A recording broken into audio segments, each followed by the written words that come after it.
Hello বন্ধুরা, back to my channel মানসী ব্লগে তোমাদের সবাইকে স্বাগত থাকলো।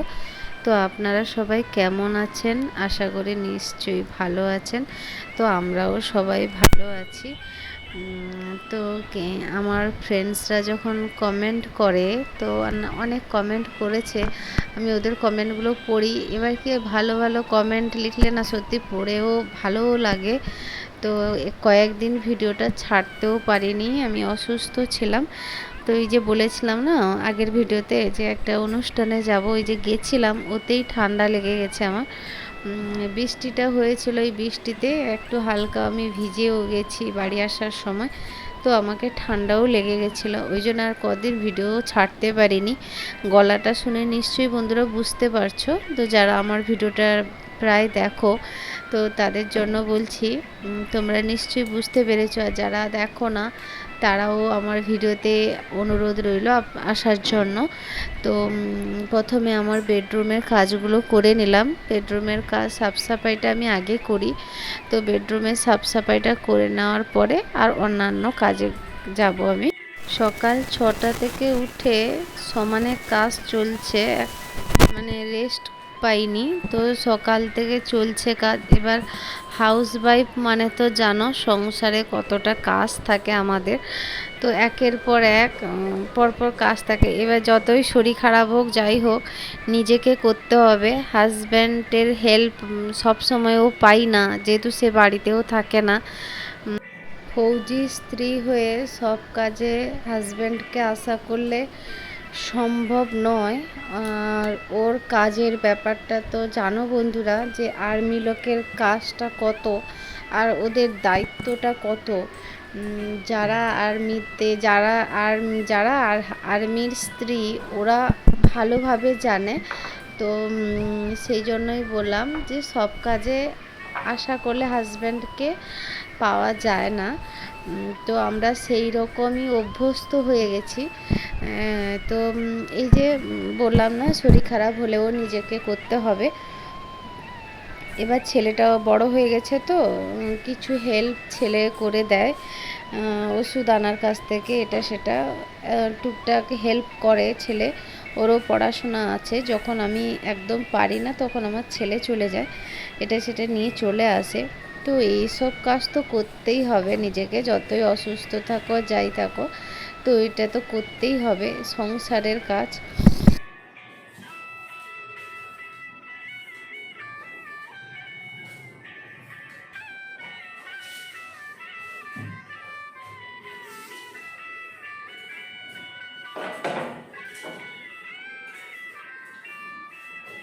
তো এসব কাজ তো আছে বন্ধুরা, এসব কাজ করার পরেও যে আমার সাথী, যে আমি যে এগুলোকে খুব ভালোবাসি, তো ওদেরও যত্ন নিতে হয়। যতই যাই করো আমার প্রিয় জিনিস ওগুলো।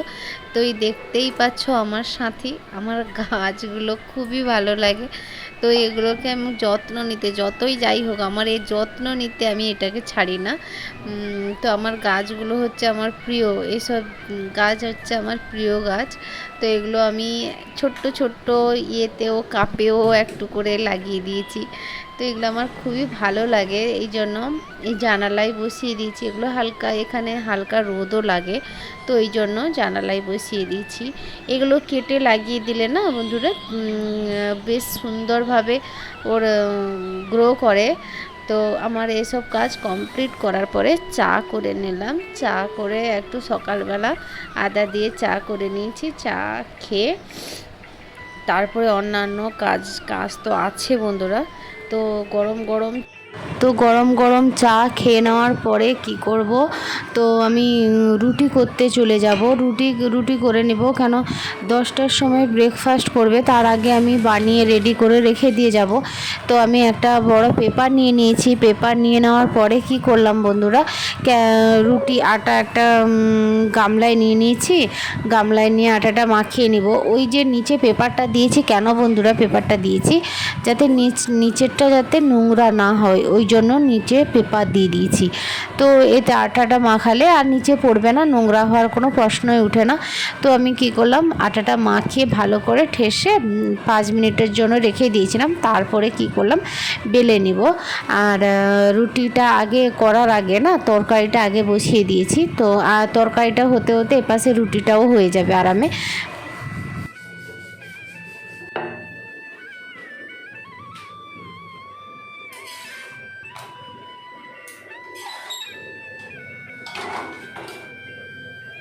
রুটি করে কি করব বন্ধুরা, আমি হটপটে রেখে দিব, কেন হটপটে থাকলে না রুটিটা গরমও থাকবে, অনেকক্ষণ গরম থাকবে, ওই জন্য হটপটে রেখে দিয়েছি।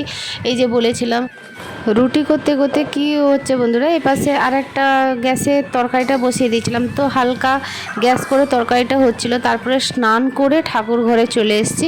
তো আমার গোপাল সোনা দেখছো বন্ধুরা কীভাবে ঘুমাচ্ছে। তো গোপালের কাছে আসার আগে না, আগে কিছু হাতে তালি বা ঘন্টি দিয়ে ওকে প্রথমে ওর কাছে আওয়াজ দিতে হয়। তারপরে যে কোনো গোপাল শুধু নয়, যে কোনো ভগবানের কাছে যাওয়ার আগে মন্দিরে বা আমার ঘরের মন্দির যেখানে আমরা পুজো করি, সেখানে কিছু ঘন্টির আওয়াজ বা কিছু দিতে হয়। তো আমার গোপালকে ঘুম থেকে তুলে এইভাবে আদর করে যত্ন করে আমার গোপালকে তুলি। তারপরে ঘুম থেকে তোলার পরে কি করি, ওকে একটু দুধ খাওয়াই। তো সবাই আমার গোপালের দর্শন করো বন্ধুরা, ভক্ত বন্ধুরা। তো গোপালের আশীর্বাদ নাও। তো ওকে তুলে নেওয়ার পরে কি করি, ওর বিছানাটা আমি সুন্দরভাবে গুছিয়ে আবার রেখে দিই। তারপরে তাকে স্নানে নিয়ে চলে যাই সকালবেলা। তো আমি কি করলাম, স্নান করার জন্য একটা থালি নিয়ে নিই। থালি নিয়ে কি করলাম, থালিতে একটা তুলসী পাতা দিতেই হয়, কেননা তুলসী পাতা না দিলে ওর কোনোটায় মানে স্নানে বলো খাওয়ারে বলো সন্তুষ্টই হয় না। ওই জন্য তুলসী পাতা দিয়ে স্নান, আর দুটো ফুল আর চন্দন দিয়ে দিলাম। দিয়ে ওর জলে যেটাতে স্নান করে ওতে দুধ চন্দন সব দিয়ে স্নান করাই। তো স্নান করানোর সময় একটা মন্ত্র বলতে হয়, ওং নমঃ ভগবতে বাসুদেবায় নামে নমঃ দিয়ে এরকম একটা মন্ত্র বলে তাকে স্নান করাই বন্ধুরা। তো স্নান করানো হয়ে গেল, স্নান করে তার এই যে ওকে পুজোর আসনে বসিয়ে দিয়েছি। তোর পোশাক জুয়েলারি সব কিছু পরিয়ে আমার গোপাল সোনাকে রেডি করে তারপরে ওকে বসিয়ে দিয়েছি। তো সাইডে একটা ছোট্ট ফুল দিলে খুব মিষ্টি লাগে না দেখতে, তো এটা করে দিলাম। তার কপালে একটু চন্দনের ফোঁটা দিয়ে দিলাম, চন্দনের ফোঁটা দিয়ে তো আমার গোপাল সোনার আরতি করে নিলাম। আরতি করে গোপালের সেবা এবং অন্যান্য ঠাকুর যে আছে আমার ওদের সেবা করে বন্ধুরা একটা কথা বলি, আমার গোপালের যে চোখ বলো কানের গলায় ও যে মেকআপটা আমি নিজের হাতেই গোপালকে করেছি। তো কেমন হয়েছে আমার গোপালকে ভালো লাগছে না এই মেকআপটা, তো আমি নিজের হাতেই করেছি। তো রান্না আমার পুজো কমপ্লিট করার পরে আমার অন্যান্য কাজে আমি চলে যাব। তো সবাই আশীর্বাদ নিয়ে নাও। তো আমার রান্নাঘরে চলে এসেছি, বললাম না বন্ধুরা, যে এই যে দেখো ছাতু, এটাকে আমরা বাংলায় বলি ছাতু। তো এই পজিশানটা না ওকে হালকাভাবে তুলে দিতে হয়, ওপরের ছালটা তুলে দিতে হয়, উপরের ছালটা তুলেই রান্না করি আমরা। তো উপরের বাঙালি যারা আমরা বাঙালি বলো তারা সবাই জানি এটা কি। তো এই উপরের অংশটা তুলে দিব, তুলে দিয়ে একে ছোট্ট ছোট্ট করে টুকরো করে তারপরে রান্না করব। এই যে দেখো বন্ধুরা, হাতে আস্তে আস্তে করে তুলে দিলাম, এই যে করে নিয়েছি এবার ছাতুর যেগুলো দিব আলু বেগুন চিংড়ি মাছ, তো এগুলো সব রেডি করে নিয়েছি। এই যে পুকুরের মাছ তো নিয়ে এসেছিলাম। তো এবার মাছ কাটার জন্য আমি একটা আলাদা নাইটি চেঞ্জ করে নিই। তো এই যে মাছ কাটছি, তো আমি বেশি মাছ কাটি না, তো পুকুরের মাছ বলে আমাকে নিজেকে বসতে হয়েছে কাটতে।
এই যে বন্ধুরা দেখো বন্ধুরা, পিস পিস করে নিয়েছি। তো এতগুলো ডিম বেরিয়েছে। তো এই যে ছাতুর তরকারিটা করে নিলাম, আর মাছের ঝোল করেছি। তো তোমাদের সাথে শেয়ার করলাম। যদি ভিডিওটা ভালো লাগে লাইক শেয়ার কমেন্ট সাবস্ক্রাইব করো, আর তোমরা সবাই ভালো থাকো।